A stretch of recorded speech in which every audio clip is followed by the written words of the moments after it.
Fibonacci के ये जो ब्रांड है फिबोनाची की, इसकी जो ये सारी की सारी कंपनीज हैं, ये प्राइस एनालिसिस है।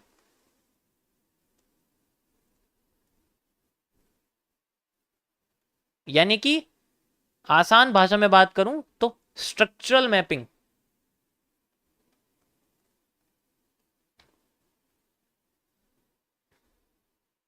एंड दूसरा टॉपिक एमएमसी के फेज 2 का जो मैं आज एक्सप्लेन करने वाला हूं आपको, डेट इज रेंज एनालिसिस का सेकंड टॉपिक, जिसके लिए हम यूज करने वाले हैं फिबोनाची स्पाइरल का। रेंज एनालिसिस का सेकंड टॉपिक है गाइस आपका। तुम्हें क्या लग रहा है आज का टॉपिक मैं भूल जाऊंगा? यही तो टॉपिक है आज का। पर मैंने सोचा फिबोनाची को अगर तुम बोल रहे हो तो मैं वहां से घुमा के तुम्हें फिबोनाची स्पाइरल पे लेके आ जाऊंगा, क्योंकि आज का टॉपिक ही है आज का guys, that is MMC phase 2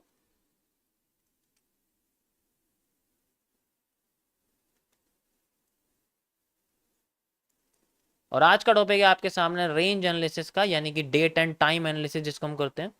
ठीक है, रेंज एनालिसिस। इसके अंदर मैं आपको बताने वाला हूं आज वो कॉन्सेप्ट जिसके जरिए हमें साइकिल्स के बारे में पता लगेगा और बॉक्सेस के बारे में, कि साइकिल्स और बॉक्सेस किस तरीके से। ठीक है, क्या हो गया भाई, धोखा खा लिया? किसने खा दिया तुम्हें धोखा? क्या हो गया? हम लोग इसके लिए ट्रेडिंग व्यू का एक स्पेशल टूल यूज करने वाले हैं, जिसको हम लोग fib cycle, fib spiral, Gann boxes और साथ में पिच फॉक का यूज करने वाले हैं, यानी कि कांटे की चम्मचें। कांटे की चम्मचें। ओके, क्या कह रहे हो?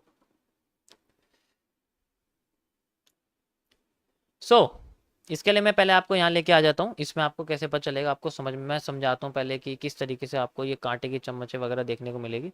ठीक है, अभी देखो, जैसे अभी लाइव मार्केट चल रही है, ठीक है, इसको, अरे तो अच्छा लाइव चल रही है। हाँ देखो, यहाँ पर अगर तुम देखोगे तो हमारे पास, कहाँ चला गया, ये रहा।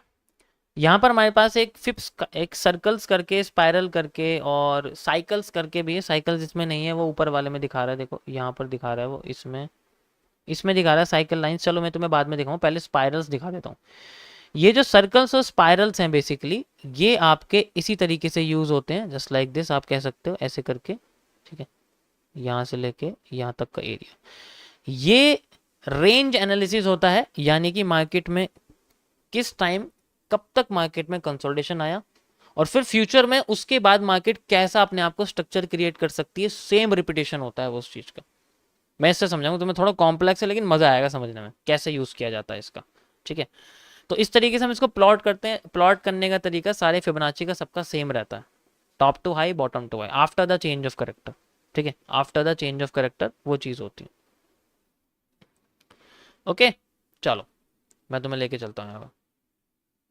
चक्कर आ रहे हैं? ओके, कोई बात नहीं, अभी तो शुरुआत है। अभी तो रेंज एनालिसिस का सेकंड टॉपिक है, अभी तो बहुत सारी चीजें आएंगी। चलो,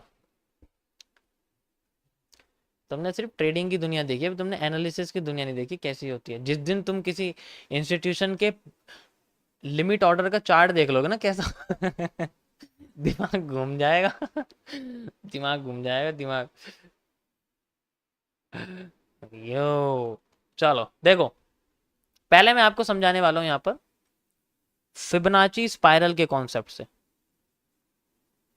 it is use for the range analysis. Same होता क्या है कि जब मार्केट में एक डाउन ट्रेंड क्रिएट होता है आफ्टर ए ब्रेकआउट, ठीक है, ये मार्केट का एक ब्रेकडाउन है। ठीक है, इस तरीके से आप देख सकते हो।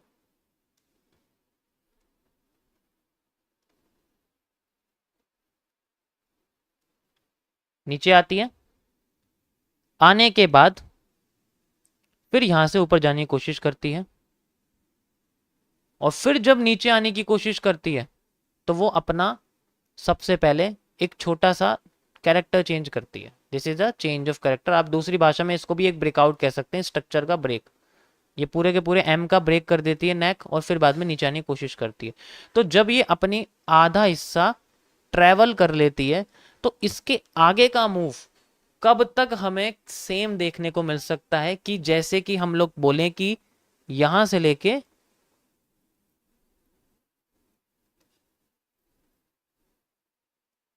ये जो मूव था, हमें प्रिडिक्ट करना है कि इस टाइम पे जितना टाइम इस मूव को लगा है वो ही टाइम हमारे को अब इस मूव में लगना चाहिए। यानी कि अगला जो मूव है उसको इतना ही टाइम लगना चाहिए जितना यहां पर लगा था। एक छोटा सा एरिया मेजर किया जाता है, पूरा ट्रेंड नहीं लिया जाता इससे। जैसे कि स्कैल्पिंग की जाती है, अगर मार्केट 200 पॉइंट नीचे गिर गई तो उसमें सिर्फ 40 पॉइंट निकालेंगे। तो 40 पॉइंट जो होते हैं वो इस तरीके से कि यहां पर जो 40 पॉइंट है वो इस जगह पे बनने चाहिए with in A same period of time.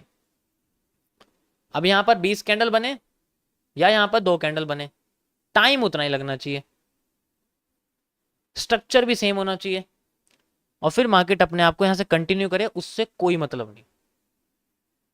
ठीक है, उससे कोई मतलब नहीं, सेम स्ट्रक्चर। इसके लिए हम लोग मिडल पॉइंट का एक स्पाइरल एरिया यूज करते हैं, जो हमें बताता है कि मार्केट में जो स्ट्रक्चर है वो बेसिकली स्पाइरल के अंदर आना चाहिए। और फिर अब ये स्पाइरल के अंदर आता है तो सेम स्ट्रक्चर जो पहले था वही हमारे सामने रिपीट होता हुआ हमें टाइम के साथ दिख जाता है। इसको यूज करते हैं इंस्टीट्यूशंस में। आपको बताऊं इसको यूज कहां करते हैं। इंस्टीट्यूशंस में जब किसी ऑर्डर को लगाया जाता है, जैसे कि सबसे पहले एक स्टॉक ले लिया उन्होंने, और जब स्टॉक को खरीदने के लिए सबसे पहले भागते हैं तो वो क्या करते हैं, वो इस स्टॉक के कम से कम, जैसे मान के चलो एक स्टॉक है जिसकी वैल्यू है 100 रुपए, तो वो 100 रुपए के स्टॉक को पहले 200 मिलियन डॉलर का खरीदते हैं। मान के चलो 200 मिलियन डॉलर की यहां पर जो है फंडिंग रखते हैं। अब वो डायरेक्ट नहीं खरीदेंगे इसको, वो पहले क्या करेंगे, 20 मिलियन डॉलर के खरीदते हैं। तो 20 मिलियन डॉलर के ऑर्डर जैसे लगाते हैं, ठीक है, ऑर्डर लगाते हैं तो स्ट्रक्चर बनता है ये वाला, यहां से लेके यहां तक मार्केट सेम आ जाती है। और फिर उसके बाद जो एकदम से नीचे गिरती है वो बाकी बचे हुए 180 मिलियन डॉलर लगा देते हैं। तो अगली कैंडल जो सेम बचती है वो यहां बचती है। ये ही पैटर्न वो यूज करते हैं यहां पर, यही पैटर्न वो यूज करते हैं। अब इतना सारा बैलेंस शीट को कॉपी पेस्ट करना, देखना कि उससे पहले किसी बंदे ने ऐसा किया था, पॉसिबल तो है नहीं। इसके लिए क्या करना पड़ा, उसकी बैलेंस शीट चाहिए, देखना पड़ेगा कि भाई उसने यहाँ जैसा एक्टिविटी करी जिससे मार्केट में अच्छा खासा डाउन ट्रेंड पहले बना था, अब जैसा बनेगा। इतना सब कुछ तामझाम करने के बजाय फिबोनाची स्पाइरल को यूज किया जाता है कि टाइम जितना लगा था, कैंडल जितनी बनी थी, वही इस सर्कल के अंदर जाके हमें दिखनी शुरू हो जाएगी। पहले डेटा एनालिसिस ऐसे करते थे, लेकिन जब चार्ट आ गया तो चार्ट पे सारी चीजें शो होने लग गई थी, और इसी को हम लोग यूज करते हैं इसमें। कैसे, जैसे देखो,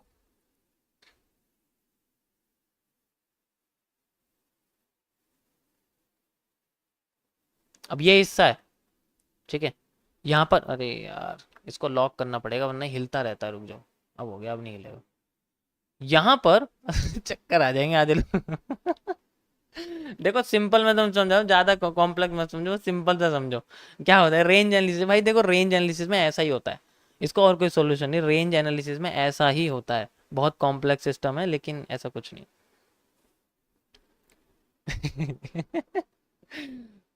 चलो लाइव में नहीं दे रहा, मैं तुम्हें प्रीवियस एग्जांपल देता हूँ, लाइव में टाइम लग जाएगा, फिर रुको जरा, है ना। पीछे का बनाता हूँ मैं, पीछे का बनाता हूँ, किसी पीछे का बनाता हूँ, बने बनाए का यहाँ का बना देता हूँ, ठीक है, ये हिस्सा बना देता हूँ मैं यहाँ पर, रुको, ये हिस्सा यहाँ बना देता हूँ, कोई दिक्कत नहीं है।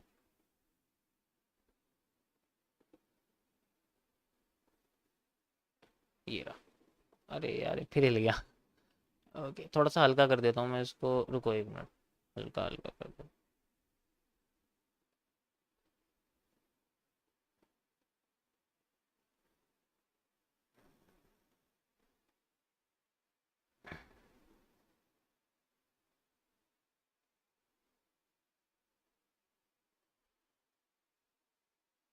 इसकी ज़रूरत नहीं है ना, मैं सिर्फ इतनी की तो ज़रूरत है, इसके बाहर की ज़रूरत ही नहीं है। ओके गाइस, देखो अब ध्यान से होता क्या है इसके अंदर।